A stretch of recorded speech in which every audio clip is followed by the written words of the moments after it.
আসসালামু আলাইকুম প্রিয় দর্শক, ডক্টর ইউনূস সরকারের উপদেষ্টাদের বিশেষ করে ছাত্র প্রতিনিধি হিসেবে যারা ইউনূস সরকারের ক্যাবিনেটে রয়েছেন তারা নিশ্চিতভাবে সব ধরনের জবাবদিহিতার ঊর্ধ্বে। কোনো ধরনের বিতর্কের জায়গা থেকে কোনো ধরনের প্রশ্ন বা কৈফিয়তের ধার তারা ধারেন না, কেউ কৈফিয়ত চাওয়ার সাহসও সম্ভবত রাখেন না। রোববার হযরত শাহজালাল আন্তর্জাতিক বিমানবন্দরে সরকারের যুব ও ক্রীড়া এবং স্থানীয় সরকার বিষয়ক উপদেষ্টার ব্যক্তিগত লাগেজ থেকে যে গুলিভর্তি অস্ত্রের ম্যাগাজিন উদ্ধার করা হলো, তাকে কেউ কোনো ধরনের কোনো প্রশ্ন করতে পারেননি, কোনো ধরনের জিজ্ঞাসাবাদের মুখোমুখি হতে হয়নি। বিষয়টি হচ্ছে, রোববার তিনি টার্কিশের উদ্দেশ্যে মরক্কোগামী একটি ফ্লাইট ছিল, সেই ফ্লাইটে তার টার্কিশে যাওয়ার কথা। যখন তিনি বিমানবন্দরে পৌঁছলেন তখন তার লাগেজটি যখন বন্দরের স্ক্যানিং মেশিনে দেওয়া হয় তখন নিরাপত্তা কর্মীদের চোখে পড়ে, তাদের সন্দেহ হয় ব্যাগের মধ্যে বড়সড় একটা ধাতব পদার্থ রয়েছে। তখন তারা বিনয়ের সঙ্গে ব্যাগটি ভালো করে, লাগেজটি ভালো করে চেক করতে চায়, দেখতে চায়।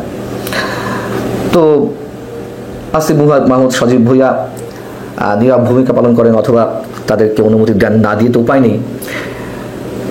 তখন লাগেজটি খুব ভালো করে চেকিংয়ের পর ম্যানুয়ালি তারা সেখান থেকে গুলি ভর্তি অস্ত্রের একটি ম্যাগাজিন উদ্ধার করেন। তারা তো কিংকর্তব্য বিমূঢ় হয়ে পড়লেন। ডাকা হলো ঊর্ধ্বতন কর্মকর্তাদের, তারা ছুটে এলেন। ছুটে এলে কি হবে? কিছুই না। হঠাৎ করে একজন সম্ভবত সচিব পদমর্যাদা এক ব্যক্তি সেখানে উপস্থিত হলেন, সব কিছু তড়িঘড়ি করে নিজের নিয়ন্ত্রণে নিলেন এবং ওই গুলিভর্তি অস্ত্রের ম্যাগাজিনটিও তিনি নিজের জিম্মায় নিলেন, নিজের হেফাজতে নিলেন। আসিফ মাহমুদ সজীব ভুঁইয়া বীর তর দর্পে বিমানে উঠে পড়লেন, আর ওই সচিব পদমর্যাদার ব্যক্তিও বিমানবন্দর ছেড়ে চলে এলেন। এই ঘটনায় তাকে কেউ কোনো ধরনের প্রশ্নও করেনি, জিজ্ঞাসাবাদের কোনো প্রয়োজনীয়তা অনুভব করেনি, অথবা প্রয়োজনীয়তা অনুভব করলেও সেই সাহস তাদের ছিল না জিজ্ঞাসাবাদের। যদিও আসিফ মাহমুদ সজীব ভুঁইয়ার পক্ষ থেকে একটি অজুহাত দাঁড় করানো হয়। কি অজুহাত? যে আমি ব্যস্ততার কারণে আমার ব্যাগ থেকে এই ম্যাগাজিনটি সরাতে ভুলে গিয়েছিলাম। বিমানবন্দর এলাকায় একজন মন্ত্রী পদমর্যাদার ব্যক্তির লাগেজে এই ধরনের গুলিভর্তি ম্যাগাজিন পাওয়া যাবে, সেটা আমরা খুব স্বাভাবিকভাবে নিয়ে নেব।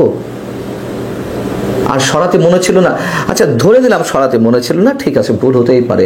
আমরা ধরে নিলাম যে এটি বৈধ অস্ত্র, ধরে নিলাম, কিন্তু তার তো একাধিক নিরাপত্তা কর্মী রয়েছে, অস্ত্রধারী নিরাপত্তা কর্মী রয়েছে, নিয়োগ দেওয়া থাকে মন্ত্রীদের জন্য, তাদের নিরাপত্তার জন্য। তাকে কেন ব্যক্তিগত অস্ত্র নিজের রাখতে হবে? কি কারণে? অনেক বড় প্রশ্ন। এবং এ বিষয়ে সিভিল অ্যাভিয়েশন কর্তৃপক্ষ বা বিমানবন্দরের নিরাপত্তা বিভাগ কোনো ধরনের আনুষ্ঠানিক কোনো মন্তব্য করেনি, এমনকি স্বরাষ্ট্র মন্ত্রণালয়ের পক্ষ থেকেও কোনো বিবৃতি দেওয়া হয়নি। কি বিবৃতি দিবে? এর আগে যত সরকারের মন্ত্রীরা ছিল বা আমরা দেখেছি, তারা কি কখন নিজের পকেটে অস্ত্র রাখতেন, নিজের লাগেজে অস্ত্র রাখতেন? নিরাপত্তা কর্মীরাই তো নিয়োজিত থাকেন তাদেরকে যে কোনো দুর্ঘটনা থেকে রক্ষা করার জন্য। আমাদের মনে রাখা দরকার, আসিফ মাহমুদ সজীব ভুঁইয়া এর আগে কিন্তু নিজের মুখে একটি টেলিভিশন চ্যানেলকে বলেছিলেন সাক্ষাৎকারে, 5 আগস্ট শেখ হাসিনা সরকার যদি পতন না ঘটতো, শেখ হাসিনা যদি দেশ ছেড়ে চলে না যেতেন, তাহলে তাদের প্রস্তুতি ছিল সশস্ত্র বিপ্লবের। অস্ত্রের মজুদ ছাড়া তো সশস্ত্র বিপ্লবের বিষয়টি মাথাতেই আনা যায় না। সেই অস্ত্রগুলো কোথায়? যদি আমি আসিফ মাহমুদ সজীব ভুঁইয়ার নিজের বক্তব্যের কথা বলছি, তাহলে তারা প্রস্তুতি ছিল তো তাদের, তাহলে সেই অস্ত্রগুলো কোথায়? এবং পুলিশের যে অস্ত্রগুলো লুট হলো, আইন শৃঙ্খলা রক্ষাকারী বাহিনী কি একটা অস্ত্র উদ্ধার করতে পেরেছে? সব বাদ দিলাম। এই আসিফ মাহমুদ সজীব ভুঁইয়া তিনি তো কম বিতর্কে জন্ম দেননি এই 10 মাসে।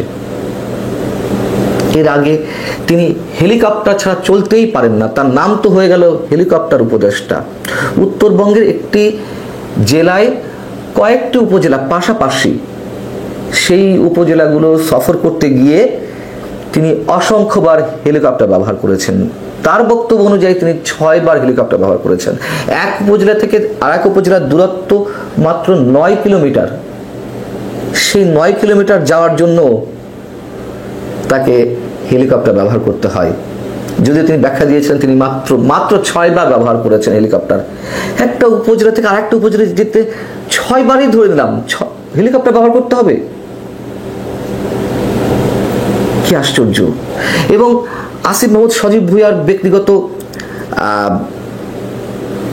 যিনি কর্মকর্তা, তার পিএ মোয়াজ্জেমকে নিয়ে কথা উঠলো, সেগুলোকে সব ধাপ চাপা পড়ে গেল। কি সব তদন্ত কমিটি গঠন করা হলো, কয়েকশো কোটি টাকা তিনি সরিয়েছেন দুর্নীতির মাধ্যমে, সবকিছু শেষ, মানুষ ভুলে গেছে। মজার বিষয় হচ্ছে কি, আসিফ মাহমুদ সজীব ভুঁইয়ার ব্যাগ থেকে যে গুলিভর্তি ম্যাগাজিন উদ্ধার করা হয়েছে, সেই তথ্যটি, সেই সংবাদটি দেশের বিভিন্ন গণমাধ্যমে অনলাইন ভার্সনে আপলোড করা হয়েছিল, নিউজে এসেছিল। পরবর্তী দেখলাম তার অনেকগুলো গণমাধ্যমে সেই নিউজটি সরিয়ে নিয়েছে। কেন, কিসের ভয়ে, কার চাপে জানি না আমরা। আসিফ মাহমুদ সজীব ভুঁইয়ার বাবা ঠিকাদারি লাইসেন্স করেছে স্থানীয় সরকার মন্ত্রণালয়ের, সেটি নিয়েও নানান ধরনের কথা হলো এবং পরবর্তী তিনি দুঃখ প্রকাশ করেছেন। একের পর এক অসংখ্য এই ধরনের ঘটনা ঘটে যাচ্ছে, কোনো ধরনের জবাবদিহিতা নেই। সাংবাদিকরা যখন সাহস করে 2-1 প্রশ্ন করেন, হয়তো কিছু একটা বলার চেষ্টা করেন, আবার অনেক সাংবাদিকের তো প্রশ্ন করতে গেলে চাকরিও থাকে না। এদিকে আমাদের নতুন বাংলাদেশ দিবস বাতিল করা হয়েছে। প্রধান উপদেষ্টা ডক্টর মোহাম্মদ ইউনূসের অনেক স্বপ্ন ছিল যে এরকম একটি দিবস ঘোষণা করা হবে, যে নতুন বাংলাদেশের জনক সম্ভবত তিনি হবেন, তাকে ঘোষণা করা হবে। কিন্তু তার নিয়োগকৃত ছাত্ররা তার বক্তব্য অনুযায়ী যখন প্রচন্ড প্রতিবাদ করলো, তখন বাধ্য হয়ে সরকারকে সেখান থেকে পিছু হটতে হলো। কি একটা অসাধারণ বিষয়, প্রজ্ঞাপন জারি করা হলো 8 আগস্ট নতুন বাংলাদেশ দিবস। এমন এক বাংলাদেশ আমরা নতুন পেয়েছি যেখানে মততন্ত্র ছাড়া আর কিছুই নতুন কিছু আসেনি, এটি মানুষের অভিযোগ। এবং এই ছাত্র উপদেষ্টা চাইলে তো ডক্টর মোহাম্মদ ইউনূসকে সরিয়ে ফেলতে পারে, প্রমাণিত সত্য। তিনি সহজে এই ছাত্র উপদেষ্টাদের বিরুদ্ধে কিছু বলেন না। যেই এক্সাম্পলটি আমাদের সামনে আসিফ মাহমুদ সজীব ভুঁইয়ার ক্ষেত্রে স্থাপিত হলো, যে দৃষ্টান্তটি, সেক্ষেত্রেও নিশ্চয়ই সরকারের তেমন কোনো বক্তব্য থাকবে না, এটাই স্বাভাবিক। ভালো থাকুন সবাই, আল্লাহ হাফেজ।